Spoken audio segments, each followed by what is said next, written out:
In the dusty heart of Montana, where the endless prairies met the jagged silhouette of the Rockies, Jack Harlan leaned against the weathered fence of his failing ranch, staring at the barren fields that once promised abundance. The sun hung low, casting long shadows over the cracked earth, a cruel reminder of the drought that had strangled his livelihood for 2 relentless years. At 45, Jack was a man forged by hardship, calloused hands from mending fences, a furrowed brow from endless worry, and a heart heavy with the weight of unpaid bills and unsold cattle. His wife had left him last winter, taking their young son to the city for a better life, leaving Jack alone with the ghosts of what could have been. That evening, as he trudged toward the small-town market for a loaf of bread he could barely afford, he never imagined a child's voice would shatter his world. The market was a humble affair, a cluster of stalls under faded awnings where locals bartered what little they had. Jack's pockets held just enough for essentials, his mind racing with calculations: skip the coffee, maybe sell another tool from the barn.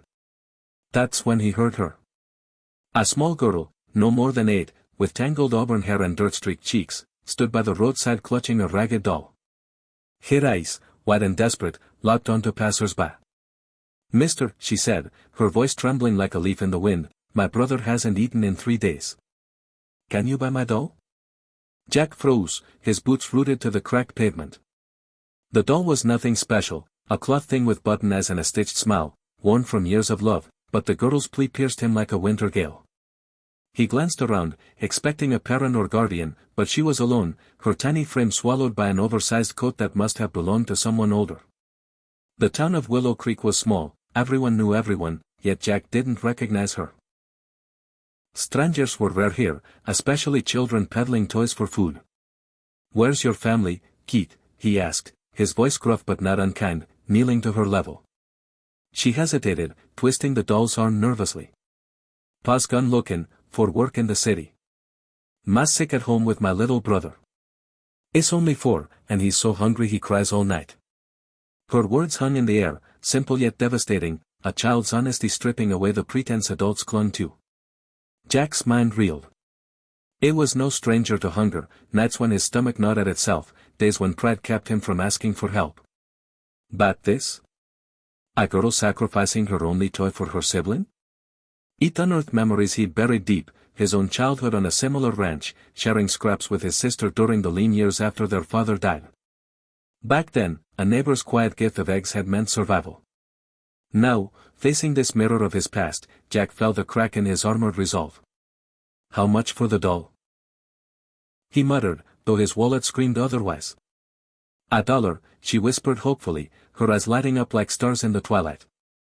It didn't have $1 to spare, not really. The ranch was on the brink, one more bad month, and the bank would foreclose. Yet, as he looked into her eyes, something shifted. An unexpected turn. Instead of walking away, he pulled out his last crumpled bill, a $5 note he'd saved for fuel. "Here," he said, pressing it into her palm. "Keep the doll. Buy some food." Her face crumpled in confusion, then gratitude, tears spilling over.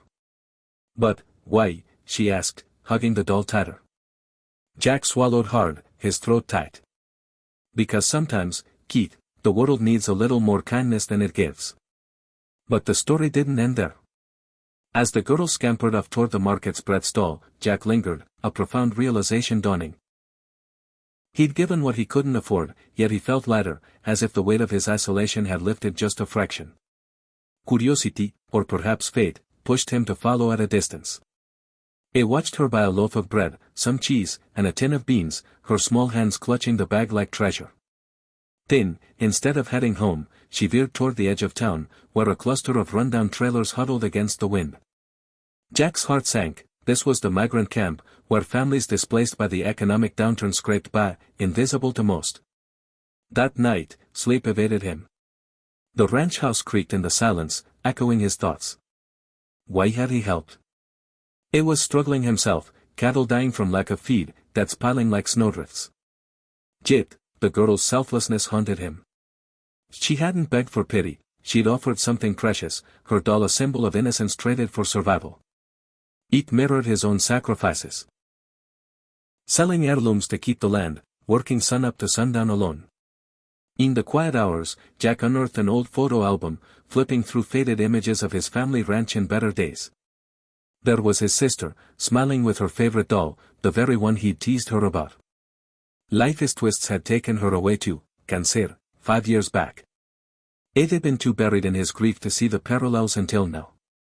The next morning, fueled by a restless energy, Jack loaded his truck with what little he had, sacks of oats from his dwindling stores, a few blankets, and canned goods he'd hoarded for emergencies. It wasn't much, but it was something. Driving to the migrant camp, he felt foolish, a struggling rancher playing hero. What if they turned him away? What if this was just another drop in an ocean of need? But as he pulled up, the girl spotted him first, her eyes widening in recognition. "It's you," she cried, running over. Her mother, a weary woman with hollow cheeks, emerged from a trailer, holding a toddler who must be the brother. "I'm Jack Harlan," he said awkwardly, unloading the supplies. "Heard about your situation. Thought maybe this could help." The mother, Maria, stared in disbelief, then enveloped him in a hug.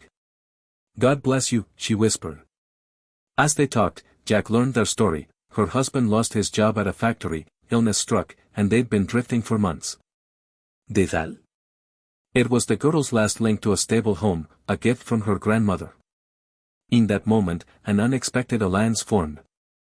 Maria shared tales of her own rural upbringing in Texas, dreams dashed by circumstance. Jack opened up about his losses, the wife, the son, the ranch teetering on collapse. What began as a simple act spiraled into something profound. Word spread through the camp, other families emerged, sharing meager meals and stories around a makeshift fire. Jack found himself listening, really listening, for the first time in years. A young man offered to help mend his fences in exchange for lessons on ranching. An elderly couple shared seeds from heirloom vegetables that could withstand drought. It was a web of humanity, threads of kindness weaving through shared hardship. But the true turn came when Jack discovered Maria's brother was a mechanic who'd fixed tractors in his heyday. "I could look at your old harvester," he offered. Skeptical but hopeful, Jack agreed. Days blurred into weeks. The camp's residents trickled to the ranch, bartering skills for sustenance. Jack's fields, once lonely, buzzed with activity, children laughing as they planted seeds, adults repairing equipment with scavenged parts.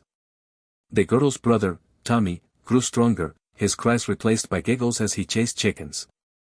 And the girl, Lily, kept her doll but shared it with others, a symbol of resilience. Jack's profound realization hit during a stormy evening.